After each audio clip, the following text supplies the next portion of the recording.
Halo guys, balik lagi di LNS Channel ID bareng gue, dan kali ini gue akan menceritakan sebuah kisah horor dari Jakarta. Jadi kalian pernah gak sih kalian itu punya warisan dari orang tua, tapi turns out ternyata hal itu malah jadi pisau bermata dua. Buat kalian yang mungkin relate dengan cerita ini, jangan lupa untuk subscribe, terus klik tombol like, dan berikan feedback kalian untuk channel ini. Ya udah, gak usah lama-lama ya guys, kita langsung aja ke ceritanya. Warisan kelam, kutukan pengusaha, dan pesugihan keluarga elit di Jakarta. Jakarta 2024. Dari balik jendela kaca rumah megah bergaya kolonial di jantung Menteng, seorang pria tua memandangi langit Jakarta yang kelam dan penuh awan. Kilat menyambar sesekali, seolah memberi isyarat bahwa badai tak hanya datang dari langit, tapi juga dari dalam dirinya sendiri. Pria itu adalah Aditya Wibowo, pewaris generasi ketiga keluarga Wibowo, pemilik imperium bisnis raksasa di Indonesia. Sekilas hidupnya terlihat sempurna, mobil mewah, pengaruh politik, dan kekayaan yang tidak berseri. Namun malam ini ada yang mengusik. Udara jadi pengap dan suara tangisan lirih terdengar dari ruang bawah tanah yang terkunci selama 7 tahun terakhir. Sudah waktunya, gumamnya lirih. Mata menatap lukisan besar ayahnya di ruang utama. 7 tahun setelah berlalu sejak ritual terakhir. 7 tahun yang damai, tapi perjanjian kuno tidak mengenal ampun. Ia menuntut darah dan nyawa. Semuanya berawal dari Sumitro Wibowo, kakek buyut Aditya, seorang pendatang dari Solo yang mengadu nasib di Jakarta. Ia membuka kios batik kecil di Tanah Abang, namun dililit utang dan nyaris bangkrut. Dalam keputusasaan, ia bertemu dengan Mbah Raga, seorang dukun tua yang tinggal di kaki Gunung Lawu.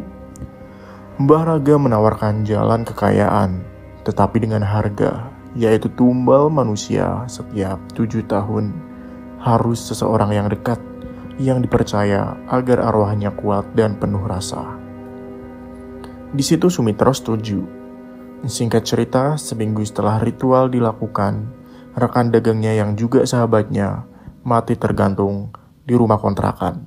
Dikatakan bunuh diri karena gagal bisnis, tapi Sumitro tahu itu bukan kebetulan. Akhirnya bisnisnya pun melejit. Toko batiknya jadi pusat grosir terbesar. Ia pun mulai membeli tanah di Jakarta Selatan dan membangun komplek perumahan elit di era Orde Baru.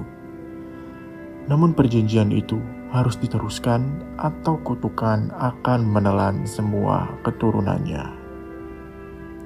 Keluarga Wibowo menyimpan rahasia itu seperti menyimpan harta karun. Dijaga, diwariskan, dan tidak boleh bocor keluar. Generasi kedua, Bambang Wibowo, menjalankan pesugihan dengan taat. Ia lebih sistematis. Setiap 7 tahun, ia memilih satu korban, seperti supir setia dia, sekretaris pribadi, bahkan guru piano anaknya. Korban selalu meninggal secara aneh, tertabrak kereta, jatuh dari lantai 12, atau tenggelam di kolam renang. Namun, tidak pernah ada yang curiga. Semua dibungkus dengan keahlian dan uang. Sampai akhirnya, ia mewariskan tahta gelap itu ke Aditya, anak keduanya yang dianggap paling siap. Aditya membangun tempat khusus untuk ritual, sebuah villa tua di puncak, dibangun di atas tanah bekas kuburan Belanda. Di ruang bawah tanah villa itu, terdapat ruang gelap dengan pusaran tanah merah. Lilin menempel di dinding batu dan aroma dupa serta belerang yang menyengat. Di sana perjanjian diperbarui. Setiap 7 tahun, dukun keturunan Mbah Raga memanggil arwah pesugihan yang dikenal sebagai Nyari Lurah Tirta, makhluk halus perempuan bertubuh air yang haus akan tumbal. Aditya melakukan ritual pertamanya di tahun 1993. Korbannya Tony, sahabat masa kecil yang juga menjadi direktur tambang miliknya. Tony tewas dalam kecelakaan helikopter di Kalimantan. Tubuhnya hancur dan bagian wajahnya hilang. Anehnya, jasadnya seperti meleleh. Aditya di situ menangis, tetapi bukan karena duka, karena rasa bersalah. Namun kejahatan seperti ini membuatnya candu. Semakin dilakukan, semakin sulit lepas, dan Nyai Lurah menuntut lebih dari sekedar tumbal. Tahun demi tahun, Aditya semakin tua. Namun, ia mulai dihantui oleh mimpi buruk. Setiap malam, wajah-wajah korban muncul dalam tidurnya. Tony berdiri di sudut kamar dengan wajah setengah meleleh, menyeringai. "Giliranmu sebentar lagi, Dit. Giliranmu." Lalu muncul suara anak kecil, Supri, supir pribadinya yang dianggap seperti keluarga dan meninggal karena keracunan makanan dalam proyek jalan tol. Dalam mimpi itu, Supri menangis sambil berkata, "Saya gak mau mati, Pak. Saya belum nikah." Di situ, Aditya mulai gila. Ia mengunjungi psikolog tapi tak pernah bisa menjelaskan. Ia tidak bisa berkata bahwa ia sudah membunuh orang demi kekayaan. Ia tahu waktunya hampir habis. Maka, ia memanggil anaknya yang terakhir, Raka Wibowo. Lulusan S2 Arsitektur dari Belanda, pria muda idealis yang dikenal publik sebagai anak baik-baik. "Raka, kau anak yang paling layak. Aku ingin kau meneruskan semua ini. Tapi kau harus tahu, ini bukan sekedar bisnis. Ini ikatan darah, ikatan gaib." Raka menatap ayahnya dengan jijik. "Selama ini aku tahu, Ayah. Aku tahu semua tentang villa itu, tentang Tumbal, tentang Tony. Aku temukan catatan ayah di ruang kerja. Semuanya menjijikan." Aditya terdiam. "Kau pikir dunia ini bisa dibangun dengan kejujuran, Rak? Lihat orang-orang itu di luar. Mereka akan menginjakmu jika kau tidak lebih kuat. Dan kekuatan kadang perlu darah." Namun, Raka tidak tergoyahkan. Ia meninggalkan rumah besar keluarga itu dan menyewa apartemen kecil di Cilandak. Ia memulai firma arsiteknya sendiri dengan uang tabungan pribadi dan satu saham kecil yang diwariskan di ibunya. Ia bersumpah kutukan ini harus berhenti di dirinya. Tahun 2024, 7 tahun berlalu sejak Tumbal terakhir. Tidak ada yang mengunjungi villa, tidak ada yang melakukan ritual, tidak ada darah, tidak ada nyawa. Nyai Lurah bangkit dan kutukan menyebar pelan-pelan. Arman, anak sulung Aditya yang tinggal di LA, mengalami kecelakaan fatal dan kini lumpuh total. 3 karyawan inti Wibowo Group ditemukan bunuh diri dalam seminggu dengan kata-kata "maafkan saya" tertulis di dinding dengan darah. Salah satu proyek gedung pencakar langit di Sudirman runtuh sebagian, menewaskan 12 orang. Ibu rumah tangga yang tinggal di komplek Wibowo mengaku melihat sosok perempuan berbaju putih basah berdiri di kolam renang pukul 2 dini hari. Dan yang paling mengerikan, Aditya mulai kehilangan akal. Ia berbicara sendiri. Ia sering menggaruk tubuhnya sampai berdarah. Ia mengurung dirinya sendiri di kamar, mencoret-coret dinding dengan tulisan Jawa kuno yang bahkan ia sendiri tidak bisa baca. Suatu malam, pembantu rumah mendengar suara tawa perempuan dari dalam kamar Aditya. Tetapi saat mereka masuk, ruangan itu sudah kosong dan Aditya menghilang selama 2 hari. Ditemukan kembali di bawah kolong tempat tidur dalam kondisi telanjang dan ketakutan. Akhirnya, ia pun dibawa ke rumah sakit jiwa.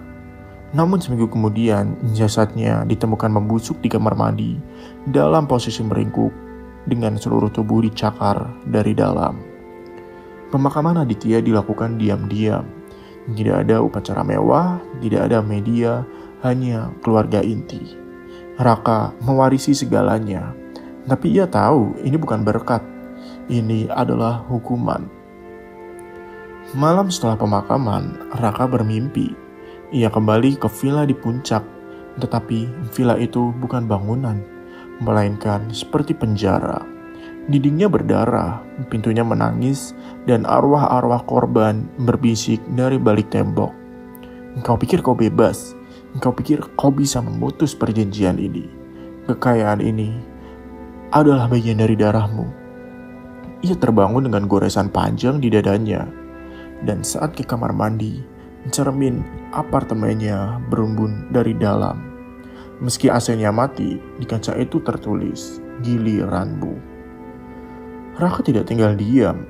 Ia pun menjual villa di puncak dan membakar ruang bawah tanahnya, menyebarkan abu ke laut utara Jakarta.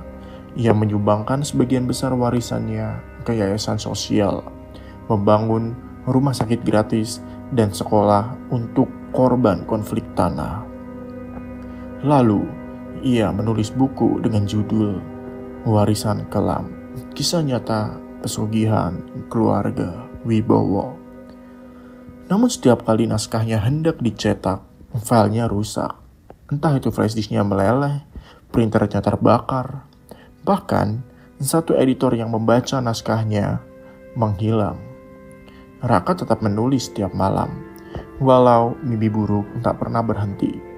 Di dalam tulisannya ia mencatat semua nama korban. Ia menyesali segalanya, meski ia bukan pelaku langsung. Tapi ia tahu satu hal, kutukan tidak bisa ditebus dengan amal, hanya bisa ditebus dengan nyawa.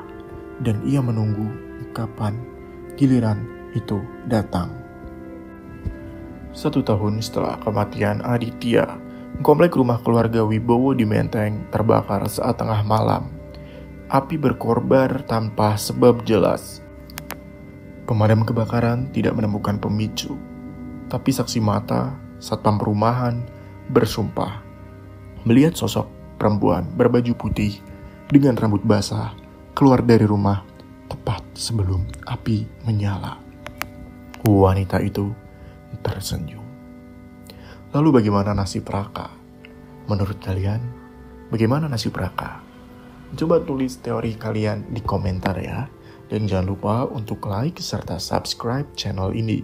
Terima kasih sudah menyimak cerita singkat tentang warisan kelam, kutukan pesugihan keluarga elit di Jakarta di LNS Channel ID.